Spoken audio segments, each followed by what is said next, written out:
Chapter 87. Nancy said at once, "Hey, watch your tone." "What? Am I wrong?" Cindy replied, indignant. "He's just some lowlife who doesn't even have a job yet. Gosh, I sure hope you don't end up getting scammed by him." Nancy shook her head helplessly.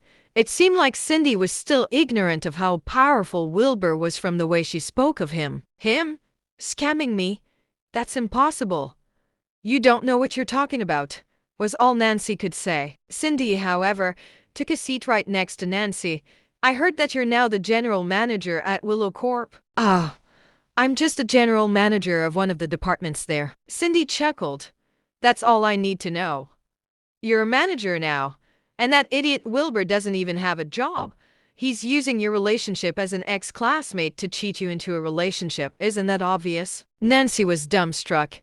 She did not understand just how Cindy's brain worked to think so poorly of someone. A moment later, Nancy shook her head. "You're overthinking things.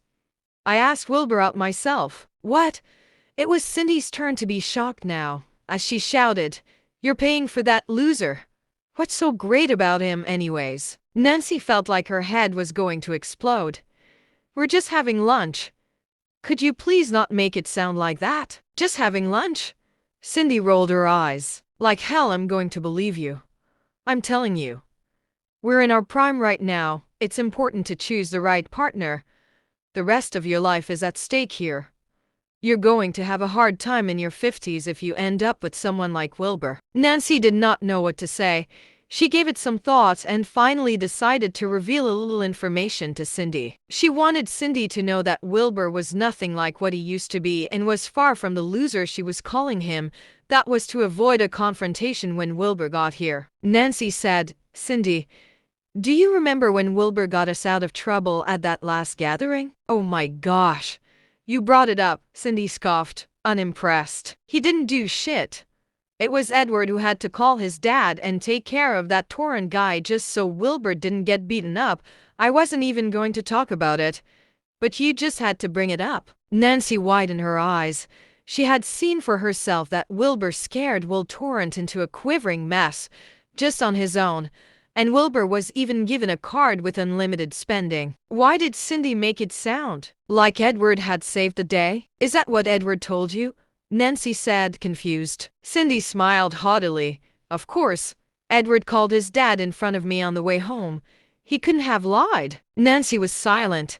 It was clear that Cindy had been lied to. Yet Nancy did not want to expose the truth and put Cindy in a bad light. She glanced at the foreign man next to Cindy, trying to change the subject. "Who's this then?" "Ugh," Cindy scoffed. "That idiot Edward was only good for his looks, so I dumped him. This is my new boyfriend, Ricardo Lycorica. He's the CEO of the Dasha branch of the Waller Street International Investment Group. He's here to start a new branch." Nancy was at a loss for words.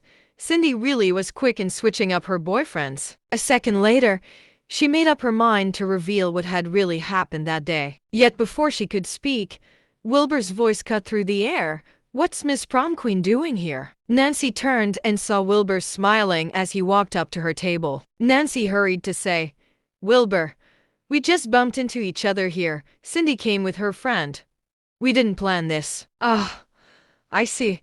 Wilbur glanced at the foreign man. Nancy hurried to get Wilbur to sit down, then shot a look at Cindy.